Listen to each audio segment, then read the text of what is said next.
people, welcome to my channel. I'm Mr. Isaac Otieno, or if you like, you can call me Mr. Isaac or Teacher Isaac. Welcome to my YouTube channel. I have started this channel so that I can help students and pupils from primary schools and secondary schools to get some knowledge from my channel so that they can complement what they are learning in schools. So please subscribe. This channel is safe for everybody, adults, children, everybody, because it's just for learning. So today I want to take you through chemistry, and we will start with book 1 chemistry, KLB. That is, the KLB is the most approved by the government for students to use in schools. So I want to take you through chemistry, just some little part of chemistry, and we will start by introduction. So introduction to chemistry.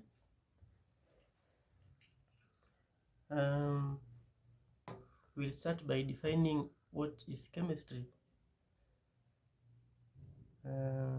So chemistry is just a branch of science that deals with the structure the structure, composition, properties, and behavior of matter.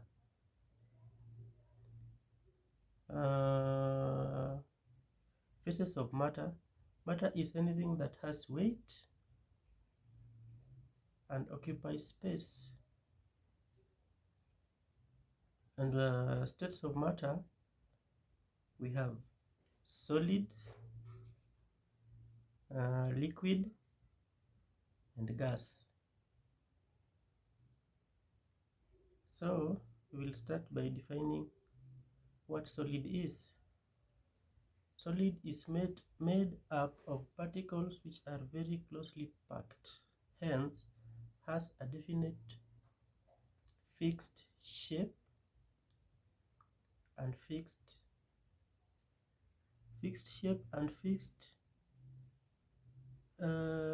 defined volume, occupies space. Sorry. Solid is made up of particles which are very closely packed. Just take that. I think that's a simple definition. So examples of a solid is this one, like this remote. It has got a shape, it has weight, so it's this is a good example of solid. And the next we have liquid. The definition of liquid is simply made up of particles which have some degree of freedom. It thus has no definite fixed shape. It takes the shape of the container it is put in. For example, this water here. So this is a liquid in a glass. So as you can see, it only takes the shape of the glass. So liquids takes the shape of the containers they are put in. And gas is made up of particles free from each other. It thus has no definite fixed shape. It takes the shape of the container it is put in. So gas is just like a moving air. Yes. And remember, you cannot see a gas. You cannot easily see a gas. You just feel it. Methods of separation of mixtures. That's another topic. Methods of separation of mixtures. So we will start by defining what a mixture is. A mixture is a combination of two or more substances that can be separated by physical means. Some of the simple methods that can be used to separate mixtures includes so mixtures is just taking two different substances and putting them together to form what we call a mixture. For instance, you can take a sand and the beans and mix them together, and that you will have formed what we call a mixture. So we want to discuss about methods of separating mixtures, and number one we will start with sorting. So sorting is simply picking.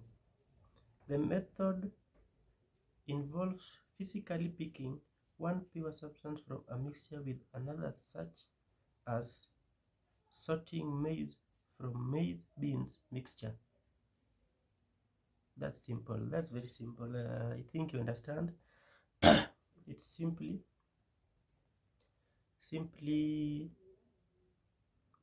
for example, a mixture of maize and beans. You want to separate the maize from beans, so you simply pick. We call that sorting. The second step is decantation. So this is a method that involves pouring out a liquid from a solid that has settled. A method that involves pouring out a liquid from a solid that has settled or sinking solid in it. For example, if you have sand, mixed with water. So what you will do, you will put them in a container. Wait. A method that involves pouring out a liquid from a solid.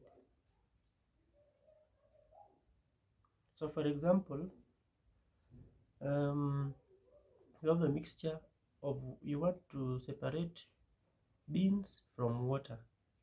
So what you will do, you take the mixture in a container, wait for it to settle completely so that the solid will settle at the base of the container, and so you easily pour your water in another container so that you will remain with the beans alone.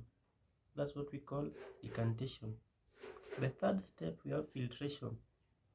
This involves sieving or passing particles of a mixture through a filter containing small holes that allow small particles to pass through but do not allow bigger particles to pass through.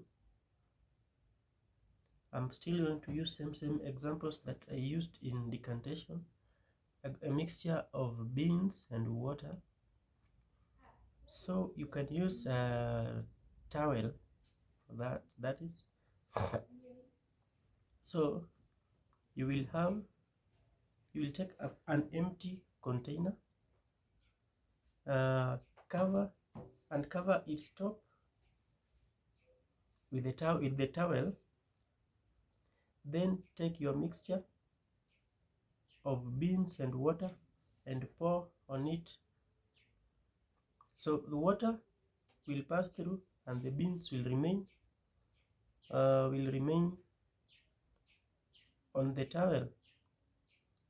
So I can explain this further by telling you that this process of filtration, you will form, so the water in the container, we will call it's the filtrate, and the beans is the residue. The last process, we have skimming. This involves scooping floating particles, e.g. leaves from water. You just scoop, or just scoop particles from water. So I want to teach you about the roles of chemistry in society.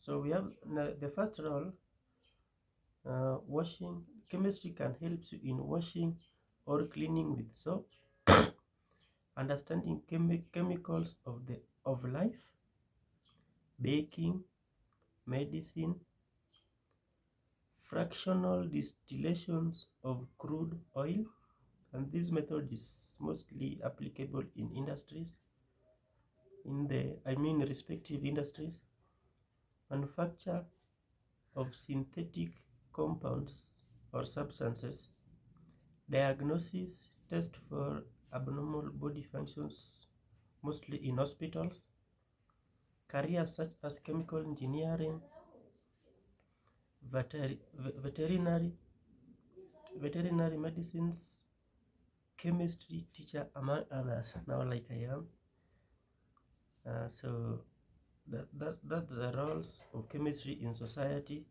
I think you understand it. Next subtopic, we have rules of the school's chemistry laboratory. Rules of the school chemistry laboratory. Number one, first rule: enter the laboratory with permission in an orderly manner, without rushing, pushing, or scrabbling. The second rule: do not try unauthorized experiments because they could be harmful. Do not test any chemical in the laboratory. They may be poisonous. Yes, don't leak. The next rule, wolf gas fumes to your nose with your palm. Do not inhale, smell gases directly. They may be highly poisonous or toxic. Boil substances with the mouth of the test tube, use facing away from others and yourself. Products of heating solids may be highly poisonous. Wash with lots of water any skin contact with chemicals immediately. Read and follow safety instructions. Clean your laboratory work station after use. In case of fire, remain calm. Switch off the source of fuel gas tap. Leave the laboratory through the emergency door. Do not carry an authorized item from a chemistry laboratory. And experiments that evolve or produce poisonous gases should be done in the open or in a fume chamber. Report immediately to teacher or laboratory technician any irritation, cut, burn, bruise, or feelings arising from laboratory work. Use fire extinguishers near the chemistry laboratory to put off medium fires. Leave strong fires wholly to professional firefighters.